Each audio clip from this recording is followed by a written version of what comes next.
Bueno, hoy vamos a hablar de casas embrujadas. En el tema de las casas embrujadas creo que los protagonistas en su mayoría son los fantasmas. Claro, también se puede hablar de las brujas, pero en gran parte cuando uno dice esa casa está embrujada es porque asustan. Y normalmente cuando asustan, pues decimos que son fantasmas. Ahí viene el primer debate y es, ¿qué es un fantasma? ¿Qué es lo que asusta realmente en una casa? Metámonos en la película que los fantasmas existen, para el que de pronto no cree.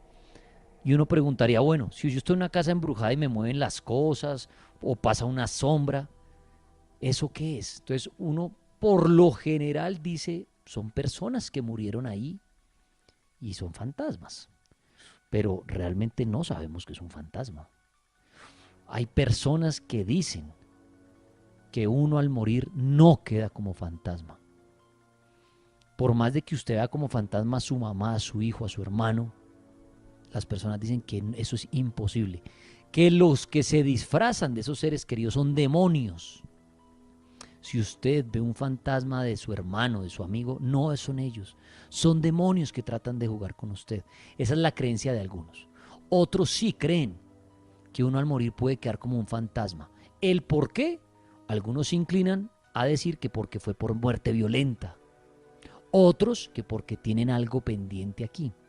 Y otros que porque no les abrieron las puertas del cielo. Y tienen que pagar una penitencia, llamémoslo acá así. Son las creencias, las diferentes vías de los fantasmas. Pero entonces hoy el tema es bien interesante porque nos pone a debatir, nos pone a pensar bastante. Las casas embrujadas, si quieren dejar su comentario, su participación, lo pueden hacer en nuestro Instagram, el cartel de la Mega, ahí donde dice casas embrujadas. Lagunilla, buenas noches, bienvenido al cartel paranormal. Y de una vez se le viene a la mente alguna casa embrujada en Colombia, una nomás. Una embrujada. Que se le venga a la mente de una. Claro, el Castillo Marroquín, para mí. ¿Se le vale como casa embrujada? Sí, porque castillo? Ahí habitó familia. Yo creería que sí. Ese es un gran debate. ¿Es lo mismo? ¿Es casas embrujadas, castillos embrujados?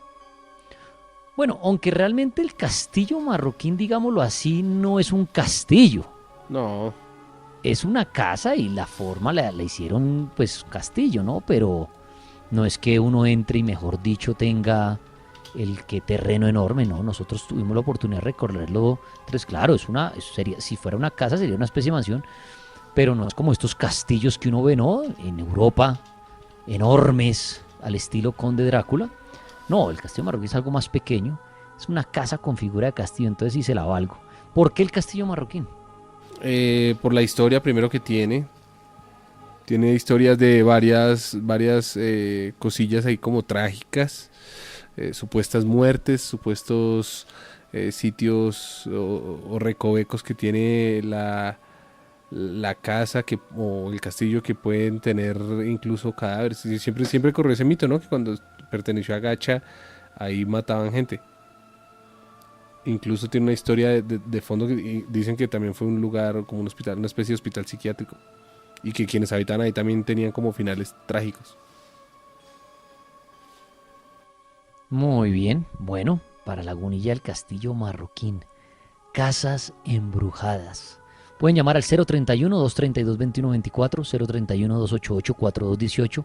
Ojalá sean casas en Colombia, sería buenísimo. Bueno, el cartel tuvo la oportunidad de estar en la famosísima mansión Winchester en el exterior, que esto es en San Francisco.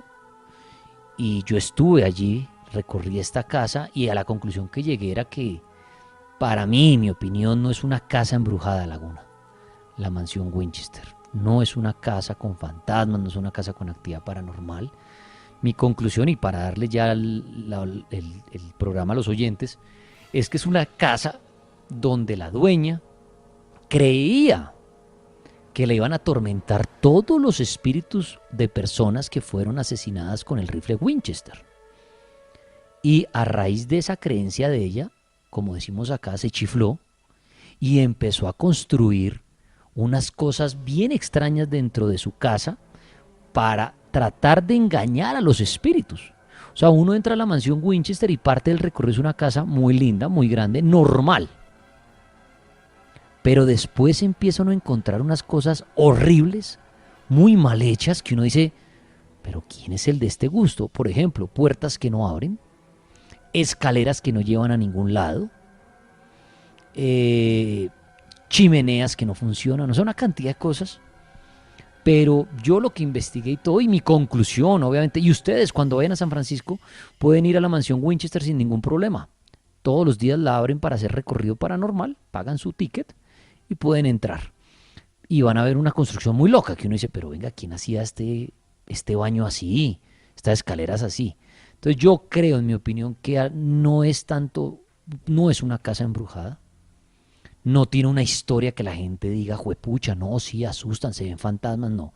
Tiene una historia además de una mujer que yo creo que su cabeza le jugó una creencia de pensar el día de mañana que la van a llegar a atacar todos los espíritus y quería engañarlos, haciendo puertas que van a otro lado, ventanas que no ven a ningún lado, cosas como esas. Pero se habla que es una de las casas embrujadas del mundo, la mansión Winchester. Bueno, pueden llamar, pueden hacer sus comentarios al 031-232-2124, también hay en redes sociales el numeral de hoy, que es Huesos Embrujados. Sí, señor. Huesos Embrujados es el numeral de hoy. Bueno, de una vez vamos a empezar a oír los oyentes. Ojalá llame a alguien que sepa muy bien la historia de la Casa del Diablo en Colombia. Estoy casi seguro que es Bucaramanga. Bucaramanga, sí, corrigen. es en Bucaramanga. Ah, es Bucaramanga, muy bien. Si alguien tiene esa historia, Sí. que nos la cuente en el teléfono. Si alguien tiene la historia, hay una casa laguna en Cartagena. En Cartagena, en un muy buen barrio. Y en esta casa se dice Laguna, y ojalá alguien de Cartagena me esté viendo y llame. No estoy mintiendo, es una casa que siempre los que viven ahí, Laguna, Sí. tienen la puerta y las ventanas abiertas 24 horas. Porque se dice, y es una casa que está frente a la playa. Me acuerdo que está la casa, está la avenida que bordea la playa, y ahí está la casa.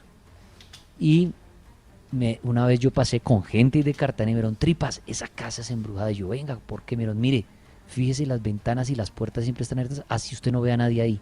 Pero se dice, lo que me contaron en ese momento, que Laguna, una vez usted cierre, empiezan a atormentar, como si a los espíritus que habitan allí les gustara tener eso abierto. Extraño, ¿no? En Cartagena, si alguien conoce esa historia, me la puede contar mucho mejor en esta noche. Bueno, Lagunilla, vamos a las líneas. Sí, señora. Lola Mega. Buenas noches, ¿Con quién hablamos? con Francisco Javier. Francisco Javier, bienvenido al cartel paranormal de la Mega. Casas embrujadas, ¿cuál nos quiere recomendar, contar o en cuál ha estado? Bueno, muchas gracias, es un gusto poderme comunicar con ustedes. Ha sido muy difícil esta comunicación y he querido en varias oportunidades de pronto hacer contacto, pero fue muy difícil. Ahora me puse en la tarea porque hablaron de Medellín, hablaron de Prado Centro y yo tengo una anécdota muy especial. Hace unos años atrás se implementó en Medellín el programa de las UPJ. ¿Saben cuál es, no? En Bogotá funcionó bastante. Pues funciona, ¿no? Es donde Funcionan las- ¿Funciona aún la UPJ en Bogotá? Sí, claro, En Medellín, funciona. en Medellín el programa se acabó. En Medellín duró un año. Yo estoy en el departamento del Quindío y he trabajado con varios programas de la alcaldía en Medellín y nos convocaron para la instalación de las UPJ en Medellín. Una precisamente en Prado Centro, donde estaban hablando ahora, y la otra en Barrio Triste, que es prácticamente en todo el centro de Medellín. Entonces resulta que la casa de Prado Centro, que hacían referencia ahora, que son casas muy antiguas, porque esa en su época fue el lujo, y no vivían allí sino las personas más ricas de Medellín, y son casas muy grandes, y son casas muy antiguas, y tienen sus cosas. A mí me tocó trabajar en Barrio Triste. En esa edificación, que tiene alrededor de unos 85 años, inicialmente empezó a funcionar el profiláctico. ¿Saben qué era el profiláctico? No, yo no. Bueno, el profiláctico era aquel lugar donde llevaban las mujeres de la zona negra para los exámenes, para darles el carnet para que pudieran trabajar, hacer su ejercicio de prostitución. Eso se llamaba el profiláctico. Ok. Perfecto, Bueno, listo. gracias. Ok, entonces esa edificación es de la alcaldía. Ahí empezó primeramente a funcionar el profiláctico. Pasados los años empezó a funcionar una escuela ahí en Barrio Triste. E incluso el barrio no se llama Barrio Triste, sino que se llama Corazón de Jesús.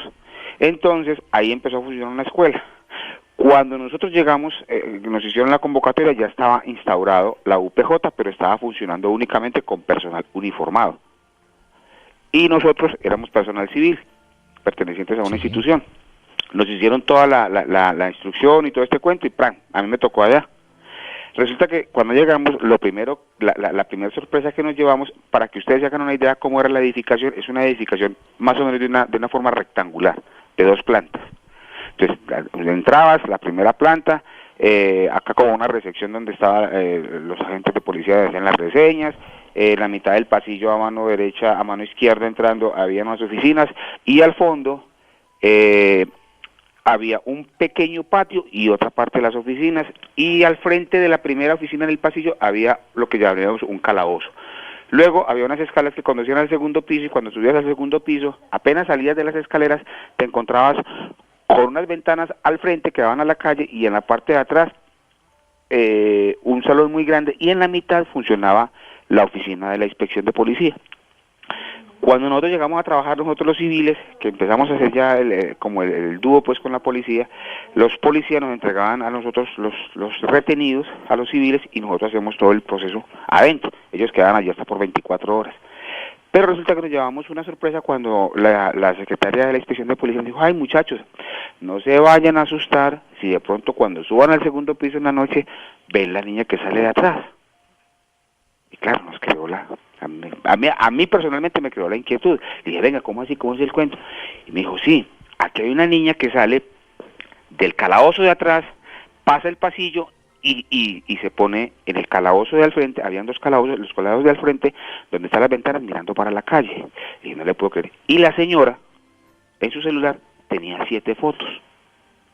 Muy particulares, porque era una figura muy borrosa, pero sí femenina, de una niña, más o menos de unos 11 años. Y ella, en varias ocasiones, ella decía, yo ya me acostumbré a verla. En un principio me dio mucho susto, y he logrado sacarle unas fotos a ella. La curiosidad y todo este cuento, a mí personalmente, pues, me creó esa inquietud tan grande. Resulta que habían días en los cuales el trabajo de la policía en las calles de Medellín era muy poco. Entonces solamente habían personas retenidas en la parte de abajo, 20 o 10 o 15 o 30. Cuando ya había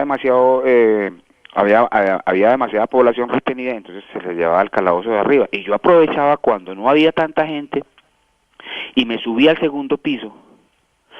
Por lo regular las luces permanecían apagadas, se prendían cuando ya habían retenidos, y yo me iba al calabozo de atrás y me sentaba 1, 2 de la mañana y me quedaba ahí esperando a ver si de pronto, sí, como que la invitaba: hola, ¿cómo estás? Si tú estás acá, niña, yo te quiero ver, todo esto cuento. A mí nunca se me apareció la tal muchachita esa.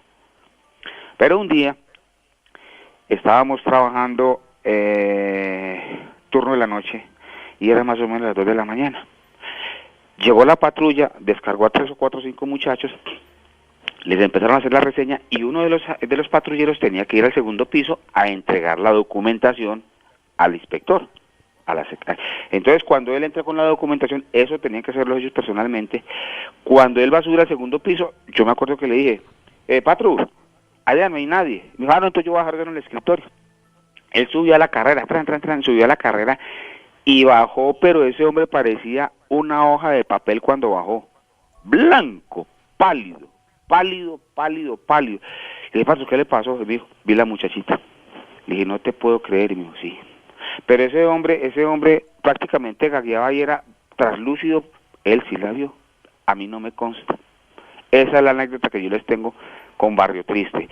Y en Prado Centro, en la otra UPJ, mis compañeros, porque yo a ese lugar, por las mismas funciones de mi trabajo, fui 2 o 3 veces, de resto no, y yo vivía a 1 cuadra de ahí. Eso ese lugar queda al frente de la Clínica Noel.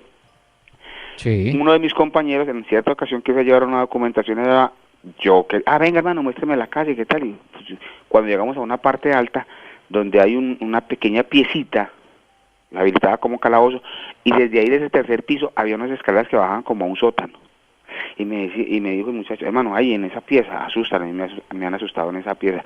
Una vez entré y me cerraron la puerta.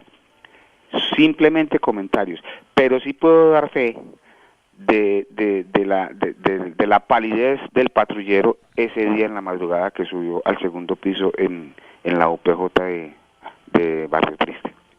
Esa es la anécdota que les tengo. Y quiero hacerle un pequeño aporte. Aquí en el Quindío está Peñas Blancas, que se supone que ahí era donde vivía el cacique Calarcá. Se supone que hay unos túneles que conducen a Ibagué.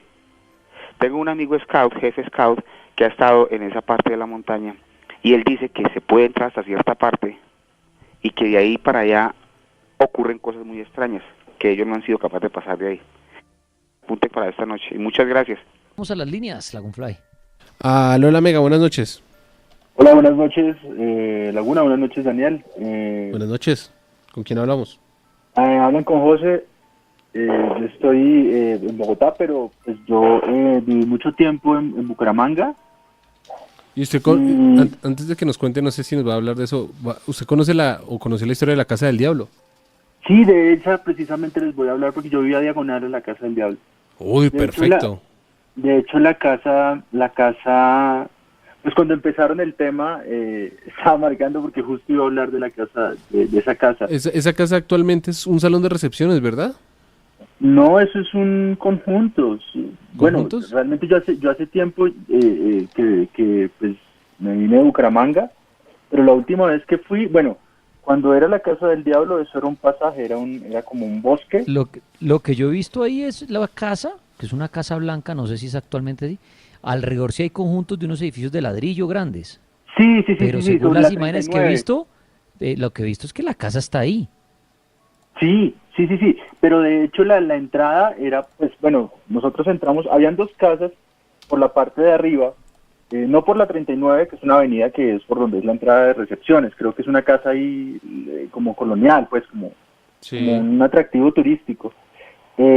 La casa cuando eso eran ruinas, la parte de la 39 tenía una entrada cerrada, nosotros estábamos en el colegio, y por la parte de arriba quedaba como un colegio pequeñito, creo que se llamaba Caldas, si mal no estoy, un colegio, una escuelita. Y al frente de esa parte, por la zona de arriba, la calle llegaba hasta un punto y ya se acababa la calle. En este momento, ahorita ya hay una calle ahí larga, pues. Nosotros teníamos que pasar por ahí para ir al colegio, por el bosque, pues para recortar el terreno. Entonces uno, al lado derecho, quedaba unas ruinas de una casa que decían que también que era la Casa del Diablo, porque no había forma de construir nada ahí. Todo lo que construían se caía, había la historia de una ventana que él se suponía que el diablo estaba por ahí, entonces le tomaban la medida del marco de la ventana y nunca, o sea, le ponían le tomaban la medida, pero nunca ninguna ventana le quedaba buena.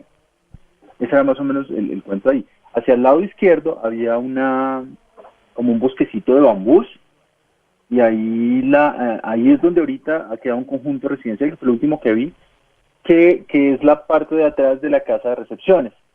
Por ahí uno podía entrar a la Casa del Diablo, que era la casa de los Puyana, de los antiguos Puyana. Cuando nosotros entramos, pues, estábamos en el colegio, y nos metimos con unos amigos por ahí, saltamos un muro que había ahí, y cruzamos ese techado para llegar a la casa. Adentro de la casa, no sé si, pues todo el que entra a Bucaramanga, por Florida Blanca, hay un mural que está hecho como en ladrillos, que es como un mural que divide ahí la entrada, justo en la entrada donde, en el centro comercial Cañaveral, hay un mural enorme ahí, que se ve desde la autopista. Ese mural es como el fondo del comedor de esa casa. Como yo no volví a entrar, entramos esta vez, pues yo no volví a entrar ahorita, no sé si eso, me imagino que lo habrán conservado porque era muy bonito. Digamos, en esa casa estaba como en un comedor grande en madera, con una mesa que estaba como apuntalada en el piso. Las escaleras pues eran todas viejas, la casa era, pues por lo que estaba en ruinas, era bien tenebrosa, bien asustadora, pues. ¿Y usted sí cree que tiene actividad paranormal? Pues mire, la leyenda, pues el cuento es que este señor Puyana, que era el dueño de la casa, la casa queda en la parte superior de Bucaramanga, ¿no?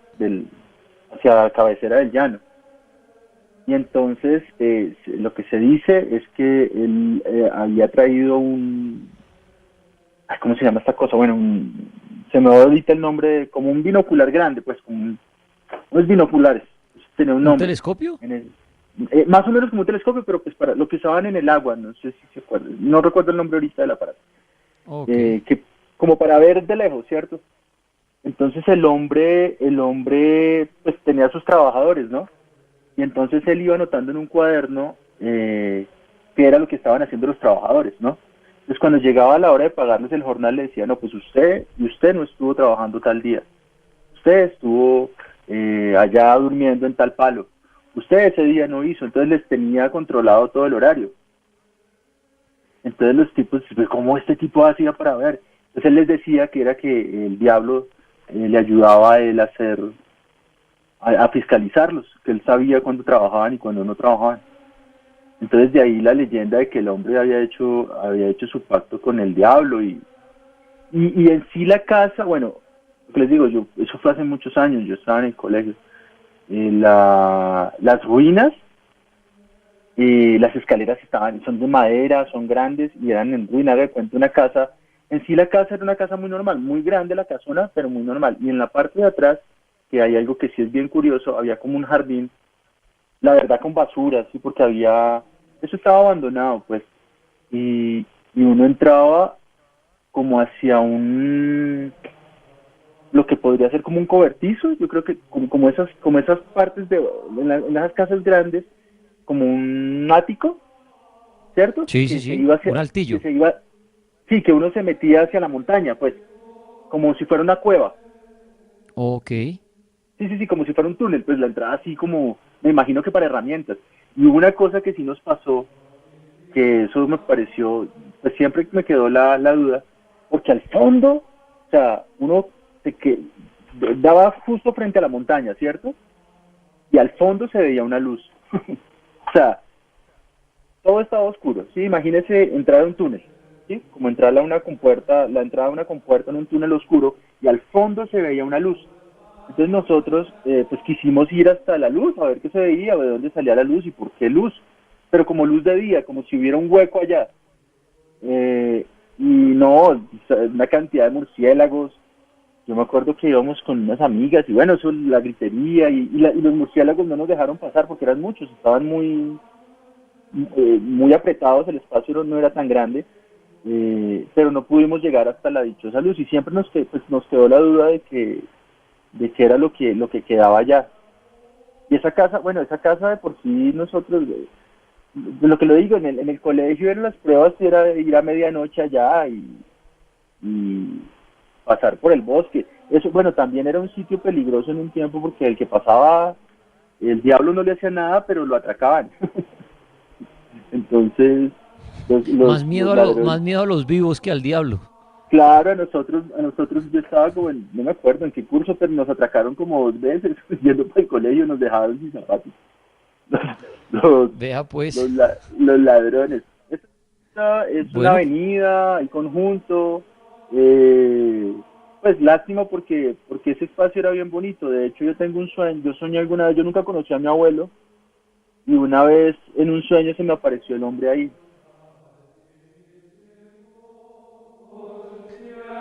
bueno, muy bien, muchas gracias a él. Estamos hablando de casas embrujadas, en casas embrujadas. Oye, hay una casa que inclusive hoy grabé un podcast de eso, de Amityville, que ahorita varios invitados seguramente tendrán que hablar de esta casa, que tiene una historia muy buena. Vamos a ver lo que dicen los invitados y de pronto después más tardecito redondeo si hay alguna información. Pero es una de las casas más nombradas en el mundo, la famosa casa de Amityville, que además cuesta a Lagunilla alrededor de $1 millón. Es una casa hermosa Es grandísima, ¿no? Sí, es en el grande. estado de Nueva York. Sí, es espectacular. Pero tiene una historia interesante donde también entran los Warren a jugar un papel ahí. ¿Ah, sí? Sí, claro. Ahí, Los Warren, de ahí la creo que los primera, Warren saltan a la fama con Amityville. de ahí la primera Realmente, versión del Conjuro, ¿cierto? ¿O yo estoy errado? Uy, yo no me acuerdo ya. No creo que el conjuro esté relacionado a Amityville, la verdad. Pero los Warren sí son pues todos los relacionados al conjuro. Pero porque Amityville tiene varias películas, que inclusive llevan el mismo nombre, pero los Warren entran ahí, es que no quiero hablar mucho. Bueno, venga, les hablo un poquito. Es que lo que pasó en Amityville Lagunilla, para resumir la historia y que le quede muy claro, fue que Sí. ahí vivía una familia de descendencia italiana, ¿no? Eran en total 7 personas, eran los 5 hijos y los papás. Y un hijo, uno de ellos se llamaba Ronald, de Feo, la familia de Feo. Y dicen que este hombre se enloqueció en la casa por culpa de unos espíritus que vivían en la casa. Unos dicen que eso es mentira, como todo lo paranormal. Pero una versión dice que el hombre sí, que en esa casa habitaban espíritus y que hacía que la gente se enloqueciera los que habitaban allí. El hombre recibía mucho maltrato por parte del papá, además de eso. Y una noche, allá en el año 74, el 14 de noviembre, el man se levanta y le mete, pues mata a todos a las 3:15 de la mañana con una escopeta. Entonces empiezan muchas teorías que dicen que el hombre tuvo que haberlos drogado, porque cómo va a matar con una escopeta a los 4 hermanitos, a los 2 papás, y que ninguno se hubiera despertado antes. Entonces decía que los tuvo que haber drogado, que tuvo ayuda de otros grupos, bueno, cantidad de cosas. Pero la historia es que al final el hombre lo declaran culpable al solo. Ah, porque es que además estaba tan loco Laguna que después de eso va a un bar y dicen, oiga, le dispararon a toda mi familia. Y siendo él. Y al final lo arrestan, las pruebas dan que fue él. Le clavaron 6 cadenas perpetuas, ¿no? Pero la historia de los Warren Laguna, ¿dónde nace? ¿Y dónde nace el tema de la casa embrujada? Primero en esa parte que dicen que al hombre los espíritus le fregaban la cabeza y que esto lo llevó a eso. Otros dicen que no, que era traumatizado por su papá, todo el maltrato y por las drogas que consumía y un día se paró y mató a todo el mundo. Pero lo extraño, Laguna, viene después el cuento. Ahí se va a vivir una familia que se llama la familia Lutz. Y la familia Lutz es la que le da la fama a esta casa como casa embrujada. Porque empiezan a vender todo eso, que empiezan a pasar cosas extrañas, que se llenan los cuartos de moscas, que salen manchas verdes, manchas negras, que eso llevaron un padre y al padre lo sacaron corriendo. Y por eso la casa tomó la fama de casa embrujada después de, claro, empezaron a decir, uy, no, eso, ahí mataron un poco de gente y por eso están asustando así. Y ahí es cuando entran los Warren, Lagunfly. Los Warren van a esta casa a hacer un trabajo de limpieza, Ed y Lorraine Warren. Y esta mujer dice que lo que ve ahí es espantoso, que no sé qué. Finalmente a la conclusión que llegaron en ese entonces es que había en la casa enterrado un mago de brujería negra. Pero toda esta historia Laguna también la echan al piso y dicen que fue una farsa. Pero la historia de los Lutz, no, los crímenes sí fueron ciertos. Hay un hombre con una escopeta mató a 6 parientes. Eso es cierto. Pero lo paranormal dicen que todo, y por eso es que usted se acuerda de una noticia que decían que a los Warren, que todo lo que habían hecho los Warren en su historia todavía ha sido fraude. Sí, Que los los habían Warren acusado. los habían acusado que buscaban historias de este tipo, le daban un cierto dinero a la persona para que se inventara toda esa historia, y ellos llegaban como los brujos, mejor dicho, que salvaban la casa. Entonces, los Warren, por ejemplo, voy a inventar, esto es invento mío, sabían que en esa casa hubo un crimen de 6 personas, llegan donde la nueva familia y dicen, venga, invéntense todo esto, creen manchas, creen vainas, llegamos nosotros y nos sacan a la fama diciendo que nosotros fuimos los que limpiaron la casa. Los Lutz definitivamente duraron nomás ahí 20 y pico de días, no más. Y ahí fueron los Warren, por eso protagonistas, porque según los Warren, bueno, ayudaron a todo eso. Pero ¿qué hace que toda esta historia también la gente diga que es mentira? Que al final, Laguna, todas las personas que han vivido luego, sí es cierto que ninguna familia ha durado más de una década desde ese entonces, viviendo más de 10 años, pero ninguna reporta actividad paranormal. Es lo extraño. Es lo Entonces raro. la gente dice, ve, esos Lutz, todo lo que inventaron y manchas y que no sé qué. Y hay una foto, la pueden buscar y la pueden tuitear con el numeral de esta noche, que son huesos embrujados, el de los Lutz, que dicen que los Warren cuando fueron, tomaron esa foto, que es la foto horrible de un niño, yo creo que Laguna la ha visto, Sí, de claro, un es niño famosa. asomado como en el segundo piso. Sí, claro, es Exacto. Y famosísima. todo eso se dice que ese es el fraude de los Warren, para ellos volverse famosos y empezar a hacer más investigaciones y lucrarse de esto, porque claro, empezaron a cobrar un billete para ir a casas. Pero entonces decían que eso fue como una vaina rara ahí con los Lutz. Después vivieron familias y nunca volvieron a reportar actividad paranormal. Inclusive la casa le cambiaron un poco la dirección, pero obviamente después ya se boleteó porque era como 108 Ocean Avenue y pasó a ser 112 Ocean Avenue, pues la casa es muy reconocida. La última persona que la compró, hasta donde sé, fue en el 2016, cerca de $1 millón. Pero no es porque la casa valga eso porque está embrujada, sino que la casa es hermosa, es en el estado de Nueva York. Es espectacular, tiene 3 pisos, tiene piscina, bueno, es una vaina loca. Pero entonces ahí dejo la historia de Laguna y esa casa, que es una de las más embrujadas en el mundo, dicen. Pero tiene esas dos, tiene la historia real, que son los asesinatos, y tiene luego 2 historias. La de los fantasmas, con una familia Lutz, que le da, mejor dicho, eso cual película Hollywood, y después las historias desde después de todos los que han vivido que han dicho que ahí no pasa nada. Ustedes deciden cuál creer. Pues para experimentar Laguna le tiene que sacar $1 millón para comprar la casita. Más o menos. Y irse a vivir ahí a ver si de verdad le jalan las patas. Pero esa es la historia de la famosa casa de Amityville. Hay una película muy buena, hay 2 en Netflix, yo vi una, se llama Los Crímenes en Amityville y muestran muy chévere la parte paranormal, cómo al loco lo van chiflando espíritus, voces, que le dicen que tiene que matar a la familia. Muestran eso, pero muestran los crímenes. Es una vaina bien loca lo que pasó eso. Y el hombre 6 cadenas perpetuas de cárcel. A Ronald DeFeo. Ahí estaba mi historia. No sé si tiene una llamadita, Laguna. Sí, una llamadita aquí. ¿Aló, la Mega? Aló, buenas noches. Sí, ¿con quién hablamos? Me reservo el nombre. Tranquilo, bienvenido al Cartel Paranormal. Cuéntenos su historia. Bueno, la verdad es para hablar de 2 casos. Una es aquí en Bogotá, Sí. la casa embrujada de Normandía. Ha sido muy famosa y pues mucha gente ha ido. Más de uno pues se ha metido en las noches. Algunos los han asustado, a otros pues no. Es una casa esquinera, es muy vieja. Inclusive hubo un tiempo en el que a la policía le tocó cerrarla porque se prestaba para que no solamente entraran jóvenes, sino para que entraran indigentes, para que entraran a hacer muchas cosas, ¿sí? Y pues de esa se escuchaba mucho, y muchas veces pues uno entre compañeros se iba y llegaba allá y se metía. Y la otra es para aportar sobre la casa embrujada de Santander, la Casa del Diablo. Adelante. La casa embrujada, la Casa del Diablo en Santander. Sí.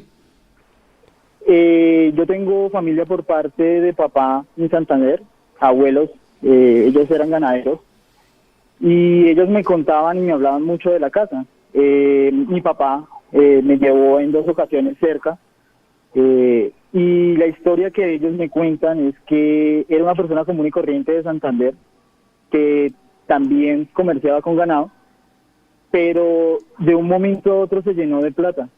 De un día a otro tenía casa, tenía fincas, tenía ganado, tenía todo, y decía que era a raíz de que había hecho pacto con el diablo.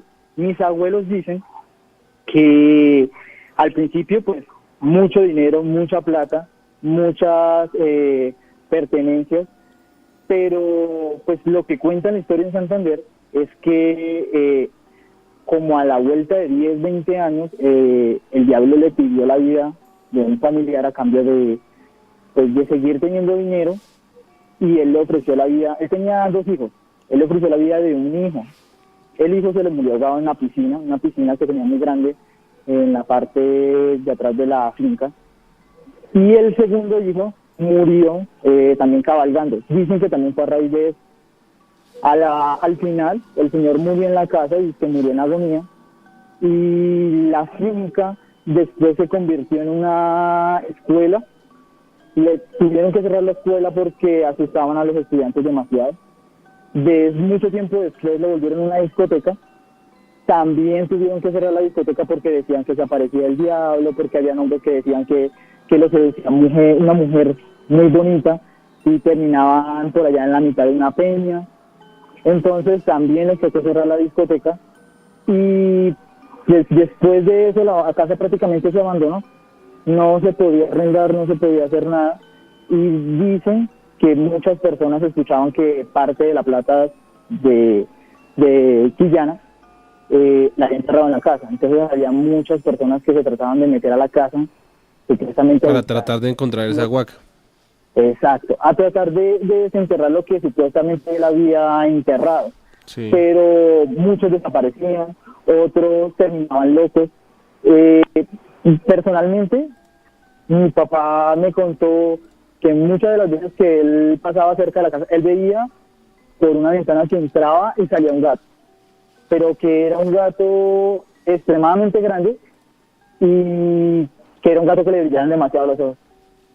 Más que todo él lo veía de noche cuando pasaba, él era conductor y pues dice que no solamente veía el gato, sino que a veces también se escuchaba gritar a personas, pero más que todo el tema era la plata que él había dejado enterrada allá.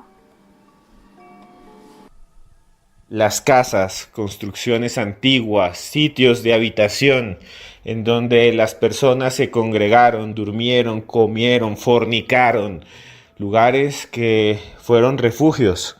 Las casas nos evocan eso, un lugar donde podemos llegar y podemos resguardarnos de la lluvia, del frío, de la oscuridad, un lugar donde están nuestros seres queridos y nos cuidan, donde nos asisten cuando nos enfermamos, donde criamos a nuestros hijos, la casa, el hogar.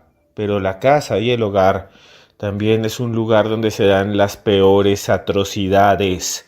Es en las casas donde se da la mayoría de la violencia intrafamiliar, los golpes de los padres a los hijos, las violaciones sexuales de los tíos a los sobrinos o las sobrinas, la muerte de los ancianos, muchas veces muertes que son provocadas y que pasan para siempre como naturales. Así como hay personas buenas, hay personas malas, y así como hay hogares buenos, hay hogares malos, y los hogares están en las casas, y la mayoría de las leyendas sobre casas embrujadas tiene que ver con tragedias, con muertes. Una de las más famosas sucedió en Estados Unidos. Yo fui hasta el frente de esa casa. Ahí vive una familia porque se ven las cortinas y había un auto y no dejaban tomar fotos. Y es la famosa casa maldita de Amityville. Allá, hace algunos años, casi 40, un adolescente mató a toda su familia. Con un hacha cogió al papá y lo desmembró y le arrancó las vísceras y la cabeza y acabó con toda su familia. Estaba con un montón de problemas mentales el muchacho, pero los vecinos dicen que a partir de ese momento se empezaron a ver luces que flotaban en el jardín y hay fotos de gente que dice que están ahí, les llaman orbes. También los que después habitaron esa casa decían que se sentía mucho frío, un frío inexplicable, que parecía ser de otro mundo, sobre todo en una escalera. Hasta allá llegaron los esposos Warren, que son muy famosos porque a partir de sus memorias surgen este montón de películas del universo del Conjuro, el Conjuro 1, el Conjuro 2, Annabelle, el Museo Warren, donde hay un montón de objetos supuestamente malditos. Pues bien, ellos fueron hasta esa casa de Amityville, una casa cerca a un cuerpo de agua, atrás de esa casa hay una laguna y además tiene como un columpio y todavía está habitada. Y los esposos Warren llegaron, hicieron su investigación, tomaron una gran cantidad de fotos, fotos de la cocina, fotos de los baños, fotos de la sala, pero sobre todo fotos de la escalera. Y en la escalera, en la parte de arriba, en una de esas fotos, aparece algo increíble. Sobre los pósticos, sobre los peldaños, sobre una baranda de madera blanquecina, surge el cuerpo de un pequeño niño que tiene los ojos brillantes y parece observar al infinito. Un niño que para muchos es una de las presencias que habita esa casa. Fue tan importante el informe Warren de la casa de Amityville que se hicieron 7, 8 películas que no van a estar en el universo del Conjuro porque ya se vendieron los derechos a otras empresas, documentales, incluso gente que sigue diciendo que ese lugar está maldito. Cuando yo fui al frente de esa casa, lo único que había era un letrero que decía no tomar fotografías, alejarse, mientras las ventanas estaban tapiadas con unas cortinas densas e impenetrables. Aún hoy en día, la gente que camina frente a ese lugar dice que a veces se escucha uno que otro quejido, como si los muertos no pudieran descansar. Suban fotos con el numeral de esta noche de esa figura, de ese fantasma. Lo encuentran muy fácil, fantasma de Amityville, para que los podamos ver todos los tuiteros. Pero ahora les cuento una historia rápida de un lugar que se ha vuelto macabro en las últimas semanas aquí en Bogotá. Y mi nombre es Esteban Cruz Niño, @Cruz Escribiente, y a partir de este momento viajamos con la mente y la imaginación hasta un lugar en el suroccidente de Bogotá, donde los cerros se empinan rumbo al infinito y las casas parecen pesebres. La localidad cuarta, la localidad de San Cristóbal. Allá hay un montón de barrios. Está, por ejemplo, Guacamayas. Está, por ejemplo, Villa de los Alpes, el 20 de julio, Columnas, el Triángulo, Villa Londres, La Victoria. Y en esa zona de La Victoria, hace muy poco tiempo, el 27 de mayo, apareció algo increíble. Unas personas por la noche iban caminando y vieron 2 bolsas de basura. Bolsas grandes, densas, negras. Bolsas de basura, esas que nos venden por la calle las personas en estos tiempos. Estaban en cuarentena y les parecían demasiado raras. La gente con sus tapabocas se acercó a la bolsa y vio algo que era extraño. Le escurría algo raro, denso, como si alguien hubiera regado pulpa de mora, como cuando usted deja un montón de moras en una bolsa y se escurre por fuera el líquido y colorea de bermejo y colorado todo el suelo. Pero esto se estaba coagulando. Las personas abrieron rápido la bolsa y quedaron sorprendidas. Adentro había una cabeza humana con cabello largo, una pierna, un brazo, un torso. Era una mujer. Se llamaba Janet y había desaparecido y desapareció el pasado 27 de mayo en la mañana. Había salido de su casa con 300.000 pesos para pagar unos servicios y desapareció. La policía investigó los videos y descubrió que efectivamente la mujer siempre tomaba una misma ruta y que desaparecía ese día a las 10:15. A las 10:15 de la mañana desapareció para siempre frente a una casa que tenía un local. Los investigadores llegaron hasta ese local hacia el 1 de junio, hace muy poco tiempo, 1 de junio, y descubrieron que estaba vacío y que hace muy poco tiempo había habido allí una tienda. Utilizaron unas lámparas y un reactivo que se llama luminol, que permite ver la sangre como si estuviera manchada. Piensen ustedes como si hay pintura debajo de otra pintura y usted con la luz apagada y una lámpara la puede ver. Así se ve la sangre. Y entonces los investigadores de la SIJIN, los criminalistas, vieron que habían manchas por todas partes y un charco grandísimo. Ahí habían matado a Janet. Siguieron buscando quién había matado a esa mujer y descubrieron que el tendero había desocupado, el que tenía el local, lo había desocupado hace pocos días y se había fugado. Había tenido una tienda ahí por mucho tiempo. Muchos decían que tenía ojos raros, que su cuerpo moreno y delgado era extraño porque parecía ser una presencia siniestra. Lo encontraron en el barrio Los Mártires hace muy poco tiempo. Lo capturaron, en este momento está en la cárcel.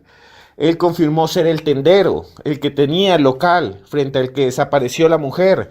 Y además descubrieron que este señor, que supuestamente mató a Janet, que ya está sindicado de eso y que lo negó, había en el pasado también hecho cosas terribles.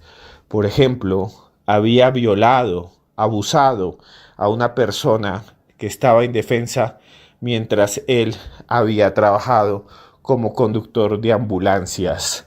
Una mujer descuartizada, una casa en el sur de Bogotá que ahora da miedo, un local que ahora llaman el local del descuartizador y queda en la localidad de San Cristóbal, en Bogotá.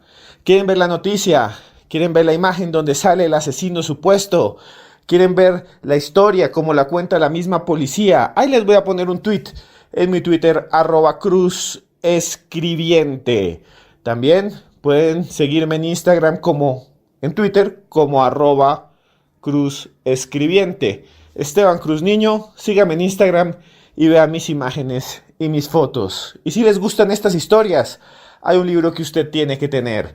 Expedientes X Colombia. La historia del Dr. Mata, la historia de Garavito, la historia de los peores asesinos en serie del país, jamás contada, en un libro que si a usted le gusta lo paranormal, el misterio, tiene que tener. En esta cuarentena lo compra, ahí en mis redes sociales está el link y se lo llevan gratis a cualquier lugar del país y me escribe qué tal le pareció.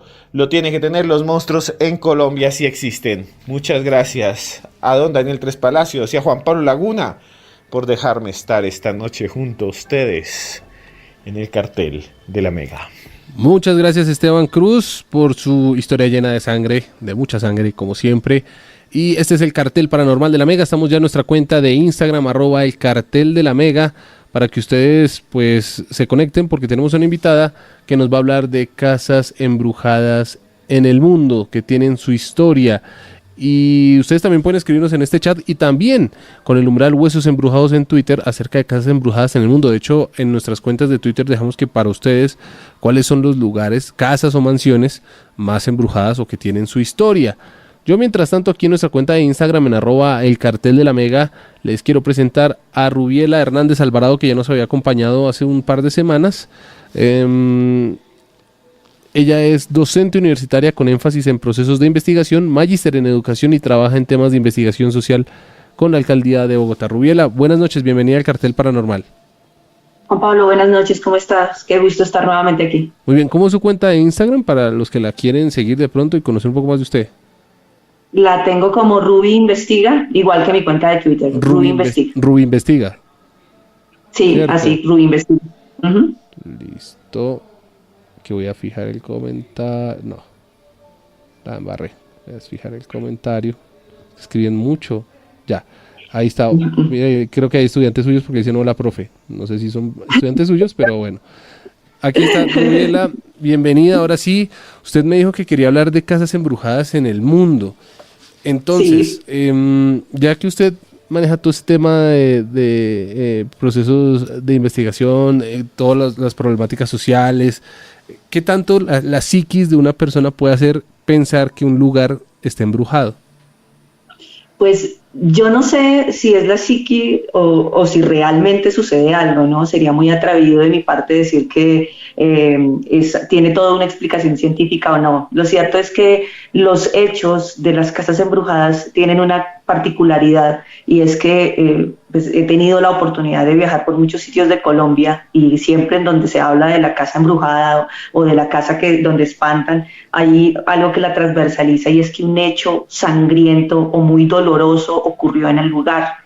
Un suicidio, un asesinato, una familia que practicaba el mal, alguien que invocaba la brujería, siempre está transversalizado. Entonces siempre que llega uno a esos lugares, el fenómeno social es que hay como mucho dolor, hay algunos sucesos realmente fuertes, llenos de sangre, que se quedaron como impregnados, ya sea en el lugar, con las energías como la gente lo percibe, o pues las personas que cuentan la historia, los vecinos, los demás que están ahí alrededor de esos lugares. Bueno, Rubiela, ¿cuál es el misterio detrás de una casa? Muchos pueden hablar de duendes, de brujas, incluso ni siquiera estos seres, las mismas maldiciones, cuando alguien conjura una casa y le augura el mal o que el próximo habitante de esta casa le va a ir mal. ¿Cómo es esa historia y qué hipótesis se plantean detrás o qué historias hay detrás de una casa embrujada? Pues yo, digamos que hay una cosa que hay en común y es que siempre se habla de personas que en vida fueron muy malas o tuvieron alguna carga muy fuerte energética o fueron asesinadas y se presentan allí. Claro, se escucha lo de los duendes, se escucha lo de la brujería, se escucha lo del satanismo, pero siempre está relacionado a una persona que los invocó, que los llamó. Siempre detrás de eso hay un espíritu o un fantasma, por llamarlo de alguna manera, una presencia que toma ciertas apariencias o que se ven sombras o que se materializa de alguna forma, y quienes están vivos pueden sentir esa fuerza y esa energía de seguramente el mal o ese hecho doloroso que los rodeó. Rubila, como con usted hablamos la vez pasada de algo más real, por decirlo así, que es el tema de los hackers, de la informática y los movimientos sociales a raíz de la informática. No tocamos con usted el tema paranormal. ¿Qué quiere usted decirme? Esteban diciendo que mucha ropa. Respete, Esteban, Dios. ¿Usted primero cree en los fenómenos paranormales? Rubiel, ¿usted cree en los duendes, en los fantasmas, en las brujas? Es difícil la pregunta porque en este momento te puedo decir que he tenido experiencias extrañas, pero no sé si la explicación sea esa. Andando con el tema de lo social y estando manejando el tema de lo social y con tantas comunidades vulnerables con las que he estado, he presenciado cosas y he sentido cosas que no sé hasta dónde sean la fuerza también de las personas que los invocan, ¿no? Pero yo sí creo que hay algo más allá. Definitivamente tiene que haber alguna fuerza, tiene que haber algo que tal vez nosotros no le hemos encontrado una explicación científica, pero algo más allá de nuestra mente tiene que ocurrir, y ya sean realidades paralelas, ya sea algo cuántico, ya sean los espíritus, yo sí creo que hay algo que nos rodea. ¿Usted ha tenido alguna experiencia paranormal fuerte en una casa, por ejemplo? La experiencia más fuerte que me ocurrió, esta mañana la recordaba con una de mis compañeras de trabajo, fue en el Palacio de Zipaquirá. En su momento hacía yo procesos sociales y tenía una entrevista con el alcalde de Zipaquirá y nos hicieron esperar en el palacio, en la sala antes del despacho. Eran las 7 de la mañana, era muy temprano, y la persona que nos hizo seguir se ofreció a traernos un café. El caso es que nos sentamos en una sala antiguísima, en un lugar súper antiguo, y yo pude sentir perfectamente cómo alguien se sentó al lado mío, pero pues no vi a nadie. Lo extraño del fenómeno fue que la silla se hundió un poco. Entonces mi otra compañera que estaba ahí pues salió paniqueada del lugar. Yo también obviamente me asusté mucho. Tal vez es lo más cercano, por eso no sé, decir ahorita eso es un fantasma o no sé, pero lo cierto es que había una fuerza bastante extraña y el escalofrío y todo lo que a través de los sentidos uno percibe pues se mueve de alguna manera. Es Rubiel Hernández a través de nuestra cuenta de Instagram @elcarteldelamega. Pueden dejar sus comentarios ahí de todo lo que tiene que ver con casas embrujadas, de sitios embrujados. Ahorita con Daniel debatíamos algo, usted de pronto nos saca esta duda. Por ejemplo, hablamos del Castillo Marroquín como casa embrujada. ¿Los castillos pueden estar dentro de esa clasificación de casas embrujadas o son de una dimensión un poco más grande? Claro, de hecho, pues si nosotros vamos a Europa, si vamos al otro lado del mundo, las mayores leyendas de embrujo están alrededor de los castillos precisamente por las historias que allí se tejieron. Pero si hay un castillo que me parece fascinante para hablar de un lugar embrujado, es el castillo Boleskine, el que está en Escocia frente al lago Ness. Este es un castillo que tiene una particularidad y es algo distinto al resto de casas embrujadas que se caracterizan porque fueron lugares en donde sucedieron hechos cruentos. Aquí no, este fue un terreno comprado y pensado para invocar a los espíritus. Este fue el castillo de Aleister Crowley, uno de los padres del satanismo y del oscurantismo más grandes del que se ha tenido registro, y él construyó el lugar y configuró el lugar para que fuera un portal para llamar demonios, para hacer rituales, para hacer una cantidad de cosas. Y tan fuerte es la leyenda que Jimmy Page, el guitarrista de Zeppelin, lo compró. Él fue el dueño del castillo entre 1972 y 1990 y algo. Se dice que dentro del castillo se compuso el Led Zeppelin 4, donde está Stairway to Heaven, una de las canciones más emblemáticas del mundo. Ahí dicen que se inspiraron para toda esa producción, ¿no? O sea, para darle la inspiración y pues, todo. Jimmy Page lo desmiente un poco, ¿no? Él dice que no, que eso no fue así, pero lo cierto es que él se retira al castillo y compone todo el Led Zeppelin 4. Si uno mira el Led Zeppelin 4 tiene unas canciones bastante oscuras que hablan de la horca, que hablan de espíritus que se van y no regresan. Bueno, es oscuro. Y pues Stairway to Heaven, que fue el éxito, que fue acusado de ser uno de las canciones más satánicas de la humanidad, pues se hizo allá en el castillo de Mr. Crowley. Entonces sí, los castillos caben dentro de la denominación y además con muchísima profundidad. Allá dicen que queda cerca al lago, pues donde queda el monstruo del lago Ness, ¿cierto? Está al frente de donde está la leyenda del lago Ness, y algunos incluso se atreven a decir que Aleister Crowley en su momento hizo todos los conjuros que hizo allí para llamar al demonio del lago Ness, que realmente lo que habita allí es un demonio y que se abrió un portal que nunca se ha cerrado. Entonces, para usted los castillos sí entran dentro de la clasificación de... Sí, claro que sí. Incluso aquí en Colombia, en Barranquilla, hay un castillo que se llama, pues es una casa gigante, tiene más cara de castillo que de casa, es el Alborada, y se dice que a principios del siglo pasado un hombre era el dueño de ese castillo, de ese lugar, secuestraba personas y secuestraba niños y los torturaba y los asesinaba, y la gente dice que aún hoy día cuando se pasa por el frente pues se escuchan algo de sus lamentos y sus agonías. También aquí entraría en la clasificación el hotel que está frente al Salto del Tequendama, que no es casa, es un hotel, y pues las historias que hay alrededor de ese lugar realmente sí son bastante oscuras. Se dice que muchas de las personas que intentaban o pretendían quitarse la vida alquilaban habitaciones antes de quitarse la vida en el Salto del Tequendama. Entonces ese es otro lugar que tiene una oscuridad y tiene como una historia allí de que quienes están cercanos a quitarse la vida, el agua de una u otra manera los convoca para que terminen de hacerlo. Pues entonces sigamos por Colombia. ¿Tiene otro lugar acá en nuestro país que sea considerado casa embrujada? Sí, hay un lugar que, bueno, es un poco complejo, está en el Catatumbo, es la casa de los Restrepo. Esta casa, en la época fuerte de la violencia de alguno de estos grupos armados que lastimosamente es tan fuerte en nuestro país, se toma la casa, porque es una casa gigante que queda en el Catatumbo, y empiezan a tener como su centro de operaciones en el lugar. Dentro de la casa construyen 2 celdas muy pequeñas. Eran celdas en donde no cabían sino 5 o 6 personas. Dicen que allí torturaban bastante gente. Dicen que en el Catatumbo por lo menos 150 personas fueron asesinadas en esta casa. Y pues, o sea, imagínense la fuerza también que tiene el solo hecho de saber que 150 personas murieron allí, ¿no? La manera en que murieron es bastante sangrienta, es algo como para que Esteban Cruz no lo describa. Yo no me siento tan con tanto estómago para hacerlo, pero fueron formas muy sangrientas, experimentos de muerte bastante complejos que tenían estos grupos armados. Murieron, lo que les digo, 150 personas o más, allí es el cálculo que tienen.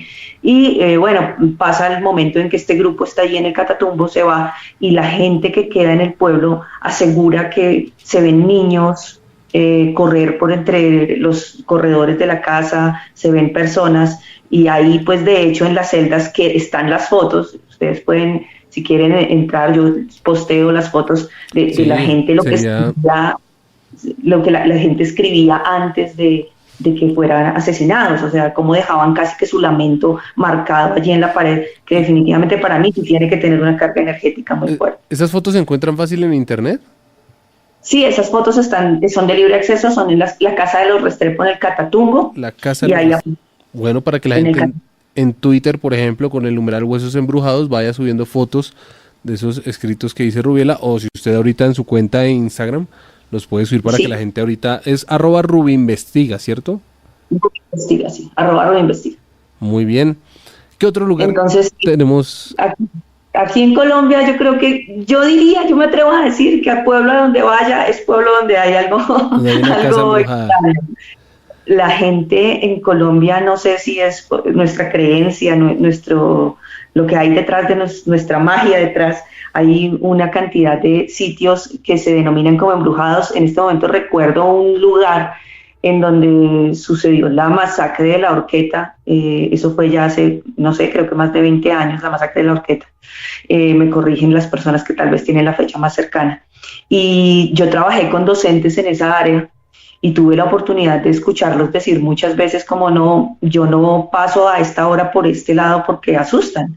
Y efectivamente lo que nos contaban las profesoras y los habitantes del lugar es que el lugar en donde sucedió la masacre estaba caracterizado por llantos, aullidos, gente que gritaba, que pedía auxilio, y las personas que pasaban por el lugar miraban para ambos lados del camino, cerca a la vereda donde sucede esto, y pues no encuentran a nadie. Entonces, claro, la gente lo relaciona, digamos que aquí el tema de conflicto armado y apariciones de fantasmas y apariciones en lugares fuertes está muy relacionado por eso, porque yo siento que también es como la forma de no olvidar, ¿no? De no dejar pasar estos hechos tan sueltos. Tener esas almas que sufrieron presentes en algún lugar puestas. Vea que ayer que tuvimos el programa tuvimos un programa de cuevas misteriosas, de cavernas, alguien nos habló, no sé si era en Arauca, se me olvidó, creo que es Arauca, en donde ella decía que esa cueva tenía un duende, pero que esa cueva era usada precisamente por la guerrilla para arrojar cuerpos, desde ella está en zona roja. Entonces sí tiene un poco de lógica eso que se está diciendo, Rubiela, en estos momentos. Y no, hay un lugar, por ejemplo, en donde se toma la carretera por detrás de Monserrate, en la vía Chuachi. Sí. Lo que es una vía pues bastante vieja, es una vía que no tiene peaje, es una vía, es complejo tomar la carretera por esa zona. Yo tenía por trabajo que pasar seguido, y alguna vez hay que cruzar el páramo. Alguna vez, pura película de terror, 5 de la tarde. Cierto, corríjame usted, atrás de Monserrate hay como una reserva del acueducto, que viene siendo un páramo. Sí. Atrás, exacto, es el páramo, y creo que no estoy segura cuál páramo es, pero lo cierto es que te quedas sin señal de celular, se queda uno pues incomunicado completamente, y los conductores de los colectivos que vinieron a auxiliarnos ese día que tuvimos un carro varado nos decían que teníamos que tener mucho afán, porque toda la gente que había torturado, los grupos armados que estaban, esa es una zona llena de cuevas, que todas las personas que habían torturado, que ellos iban conduciendo, y que se lanzaban por el camino frente al carro, entonces que los habían hecho estrellar muchas veces, y que precisamente por eso no había rutas de transporte después de las 5 de la tarde para esa zona de Colombia. Entonces es decir que hay casas embrujadas o que hay lugares embrujados en Colombia, definitivamente sí tiene que unirse al tema del conflicto y pues a esas almas que de alguna manera claman justicia o piden ser reivindicadas pues de alguna forma. A las 11 de la noche no se vayan a despegar de esta señal, de este Instagram Live, porque Dani Tres Palacios va a estar con un oyente del Cartel de la Mega haciendo nuestro famoso recorrido paranormal, que ha tenido mucho éxito. Rubiera, ¿los ha visto? ¿Ha visto los recorridos? Sí, he visto los recorridos, aunque debo confesar que soy bastante nena. Me da mucho susto. ¿Se asusta? Sí, claro. De hecho, hoy leyendo un poco de este tema de las casas embrujadas, estaba viendo también ese live que están haciendo en la casa que inspiró pues la película de Conjuro, y cómo las personas sienten los espíritus. La verdad, para ustedes ese live que están haciendo basado en esa casa basada en la película, ¿para ustedes eso es marketing y va a ocurrir sí o sí algo? ¿O en verdad claro, es natural? Sí. O sea, yo no creo que vayan a lanzar ese live y no pase nada. Si no pasa nada, la gente va a perder la credibilidad de la película, obviamente. Yo creo que las cosas cuando no son tan programadas y cuando no tienen, o sea, cuando se capturan de verdad videos, bueno, tienen mucho más valor que cuando están pensando en este momento en hacer una explotación pues de toda la historia más de la que ya hicieron con la película. Bueno, Rubiela Hernández, que nos está acompañando, @RubiInvestiga.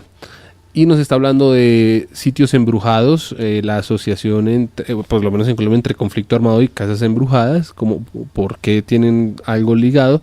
Y no sé si le queda algún lugar acá en Colombia y si tiene ya fuera de Colombia algunas casas que nos quiera comentar. Bueno, aquí en Colombia, en Bogotá, tuve la oportunidad, en una época trabajé con primera infancia, con niños muy pequeños, y en los lugares en donde se atienden niños muy pequeños, generalmente en las tardes, no sé, dicen las personas que saben que los niños atraen muchos espíritus y eran lugares en donde asustaban, efectivamente pasaban cosas. Yo no tengo una explicación científica para el hecho, pero que ver un columpio mecerse solo a las 6 de la tarde en un jardín infantil, crean que es de verdad bastante macabro, porque pues no hay nadie allí. Y hay un lugar en Suba donde nosotros hicimos como un modelo de transición. Los niños estuvieron un tiempo en una casa que se arrendó. Al parecer la casa nadie la podía arrendar porque había ocurrido un triple asesinato en el lugar. Entonces la gente, pues por superstición, no la había tomado como arriendo. Lo cierto es que sí pasaban cosas y los niños muy pequeños nos decían que veían personas que no estaban allí, y pues eran niños de 2, 3 años que nos hablaban de personas que ellos sí veían. Rubiela, Nosotros... ¿y nunca le dijeron a esos niños qué decían esas personas? Sí, nos decían, está detrás tuyo, profe, o decían cosas como, míralo, se fue para el baño y se está riendo, pero tanto como, pues es que son muy pequeñitos. Obvio, pero no le decían como, mire, él me está diciendo tal cosa o tal otra.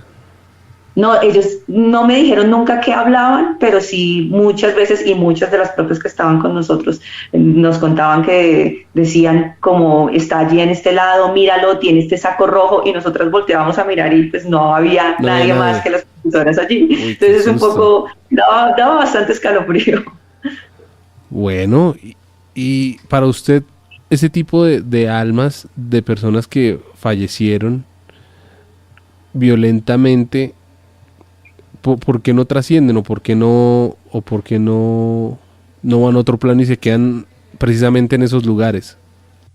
Tal vez ahí es donde empieza un poco la discusión de lo que hablábamos ahora un poco, ¿no? Si es la psique la que organiza este proceso o si es de verdad algo que está sucediendo. Pero pues casi siempre esos seres están pidiendo justicia. Hace más o menos en el 2014, hay un caso que es bastante conocido de una chica que fue descuartizada y metida en una maleta en un barrio en Ciudad Bolívar. Eso fue arriba del Perdomo. A ella la descuartizan y la dejan allí. El caso es que ella vivía en un inquilinato, el lugar en donde fue descuartizado, después los mismos vecinos lo incendiaron, lo dejaron inhabitable. Hoy día la gente dice que la ve por ahí dando vueltas, que a veces ven la chica que fue descuartizada. Entonces uno se pregunta si son las personas que están alrededor quienes quieren verla o ella quien todavía está clamando justicia por lo que sucede. Entonces es como la combinación de ciertas cosas, ¿no? Ahí, como te digo, siempre confluyen ciertas cosas y sobre todo cuando son esos hechos cruentos de alguien pidiendo justicia. Bueno, salgamos de nuestro país. No sé si Rubiela tiene casas alrededor del mundo que estén embrujadas y de las cuales nos quiera hablar. Pues ahí, yo creo que han nombrado muchas, pero hay un caso que quisiera contarles que me causó bastante curiosidad, y es Chernobyl. Chernobyl, sí, Chernobyl es, como todos sabemos, bueno, la tragedia que ocurre hace ya mucho tiempo, la tragedia nuclear, hacen que las personas se vayan de sus casas una tarde, o sea, fue como evacuación, todo el mundo se va y la gente dejó las casas tal y como las estaba habitando. O sea, todavía se ven tazas en donde la gente estaba tomando algo, los comedores, los lugares organizados como cuando la gente vivía allí. Y hay algunos que incluso se atreven a decir que aquellas personas que se fueron sin despedirse bien de sus lugares retornaron a Chernobyl. Allí los ven pasar, los ven caminar como si fueran personas que no acabaron de completar la vida que habían imaginado, o como si estuvieran dando vueltas por la ciudad tratando de preguntarse por qué los sacaron de allí. Se ven con caras de lamento, se ven angustiados.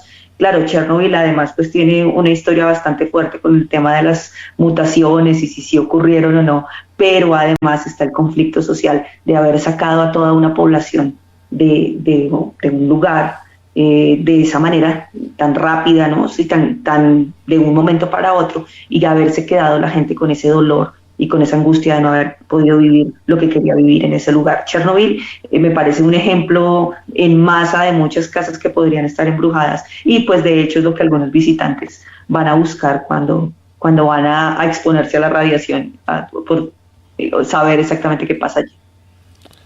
Es Rubiela Hernández, que ya nos ha hablado de varios lugares en Colombia que se pueden considerar como sitios embrujados. también nos acaba de hablar de Chernobyl. Yo nunca le había pegado como ligar lo paranormal con el tema de la radiación, pues. Pero sí es interesante conocer esto de Chernobyl, porque al igual queda deshabitado y puede prestarse para mitos, pero los pues, que uno quiera. Claro, y de hecho pues los lugares en donde habitaron personas, es que el solo hecho de ir a un lugar que estaba habitado por personas y que se quedó congelado en el tiempo, algo así como lo que pasó con el volcán Vesubio, que cuando erupciona y se quedan muchas personas hechas piedra, que también se dice que hay lugares allí que son de mucha energía fuerte y que se sienten presencias, pues es como volver al lugar que otra persona estaba habitando que quedó inconcluso. Entonces es atrayente la idea y es de verdad pensar que seguramente algunas personas ven o dicen que hay manifestaciones sobrenaturales en ese lugar. Y pues unido a Chernobyl, a mí me causa mucho, me llama mucho la atención el lugar de la casa de Winchester. Sí, allá estuvo el cartel. Sobre todo, allá estuvo Daniel. El cartel, sí. Pues yo no sé, o sea, ella, la mujer que está allí, con un claro trastorno que dice que va a ser atrapada por seres del más allá, y manda a los ingenieros remodelar y hacer extensiones de esa casa, me parece que eso guarda un misterio, pues de hecho en su recorrido se ve un poco como de esa oscuridad, ¿no? Y de esa angustia que provoca estar en un lugar en donde no se sabe realmente, que yo no sé si alguien se ha atrevido a hacer algún plano o por lo menos a dar una ruta de esta extensión de esta casa. Pues yo creo que muchos lo han intentado y hasta lo habrán logrado. O sea, incluso Daniel alcanzó a hacer ese recorrido. Yo no estaba en el cartel cuando pues fue esa visita, pero me imagino que hizo un buen recorrido allá. Entonces, Rubiela, le quería preguntar por algo que hablamos antes de empezar su entrevista, era los Warren. ¿Usted cree que los Warren eran en verdad una medium y un buen investigador que montaban cosas? ¿Y qué opina usted? Acá también lo veo en las preguntas que hacen en Instagram y en Twitter. ¿Usted cree que esa casa sí ese museo que ellos tienen sí tiene algo de misterioso, de paranormal? Pues lo cierto es que por lo menos ellos sí lo creían. Ellos sí estaban convencidos que lo eran. Siento que el tema se puede desdibujar un poco cuando Hollywood los invita y los pone de personajes en ciertas películas, porque empiezan a cruzar la fina línea entre la credibilidad y lo que no. Pero yo sí creo que estas personas que se dedican a perseguir este tipo de fenómenos, pues tarde o temprano encuentran lo que buscan. Y este museo y esta cantidad de manifestaciones que tienen allí son un claro signo de cómo hay algunas manifestaciones que no entendemos, se quedan arraigadas a lugares y se quedan arraigadas a cosas, que es básicamente lo que pasa con las casas embrujadas. Son hechos o son situaciones o son problemáticas tan fuertes o casos sangrientos tan fuertes que se quedan amarrados a los lugares. Y es como alguna vez decía Stephen Hawking en uno de sus libros, en El Gran Diseño, cuando habla del tema de lo cuántico, que son realidades que se superponen, que algunos le dan esa explicación al tema de los fantasmas, que son realmente realidades que se superponen, muy parecido a lo que sucede en la película Los Otros, que no sabemos qué realidad es la que estamos viviendo. Eso me parece una explicación bastante interesante para eso. Rubiela, se nos ha pasado el tiempo muy rápido. No sé si tenga alguna casa como para el cierre, la que más le haya impactado a usted de las que están fuera de Colombia. De las que están fuera de Colombia, la que me parece que era la que estaba hablando Esteban, ahorita, la de Amityville. A mí me parece que la historia, a pesar de que le han hecho 7 u 8 películas, realmente lo que sucede allí y la manifestación que ocurre allí, me gusta mucho cómo la describe el Discovery Channel, como cuando hace su especial sobre esa casa, porque realmente lo que nos podemos dar cuenta allí es que sí hay una manifestación muchísimo más fuerte que de las casas embrujadas normales, y es como esa especie de portal que abre y que da permite las manifestaciones de un lugar del más allá. Es una de mis historias favoritas. Yo creo que me quedo con esa historia porque además tiene todo lo del fenómeno poltergeist bastante amplificado. Eso en cuanto a las casas en el extranjero, las casas embrujadas fuera de Colombia. Pero sí hay una casa que siempre me causó impresión, que hoy día no sé cuál será su futuro, cuál será su destino, si en este momento está habitada o no. En una época tuve que hacer muchos recorridos por calle, muchísimos recorridos, haciendo visitas domiciliarias para diferentes temas. Y en Santa Isabel, la tercera más o menos. 30, sí. Sí, un día llegamos a una casa que teníamos la dirección, que era un lugar en donde una persona había ido a pedirnos un servicio de primera infancia. Entonces teníamos que ir a hacer la verificación de las condiciones de vida. Y era una casa gigantesca, era una casa esquinera. Yo de entrada dije, bueno, pues aquí no debe vivir alguien que esté muy necesitado, pero nadie nos abrió. Golpeamos por todas las puertas y nadie nos abrió, hasta que una señora de la tienda del frente, tal vez la curiosidad de saber quién estaba golpeando en esa casa, nos llamó y nos dijo que por qué estábamos golpeando ahí, y nos empezó a contar la historia. Esta era una casa que estaba habitada por personas que eran familiares de un esmeraldero, y una mañana cualquiera parece ser que los asesinaron a todos por encontrar unas esmeraldas que estaban allí. Desde esa fecha la casa estaba deshabitada, la casa no tenía, nadie estaba allí. Las personas que habían intentado vivir allí habían sufrido pues de fenómenos paranormales bastante violentos, por lo que la señora de la tienda nos comentaba, y era un lugar que estaba deshabitado por esa razón. Parecía que estaba como en un juicio de sucesión o algo así. Y bueno, más allá de la historia y de lo angustiante y de que yo muchas veces pasé por el lugar y la casa en efecto no se veía ocupada, hace mucho rato no paso por ahí, no sabría decir si en este momento está o no ocupada. Lo que más nos llamó la atención es quién fue a pedir ese servicio y dejó esa dirección, diciendo que había una niña pequeña ahí. Qué susto. Entonces, eso nunca lo supimos. Yo tenía el formulario en la mano, pero pues nunca supimos quién fue el que fue a pedir el servicio. Pero lo cierto es que dentro de las personas que murieron en esa casa había una niña de la edad que nos describían. Entonces, no, es de esas cosas, como te digo, no puedo decir creo ciegamente en eso, pero fue muy extraño, porque si fue una broma, pues creo que se tomó mucho tiempo la persona que quería hacer la broma, que no tenía, pues, o sea, era muy incierto que alguien nos fuera a contar que era una casa que la comunidad consideraba como una casa embrujada.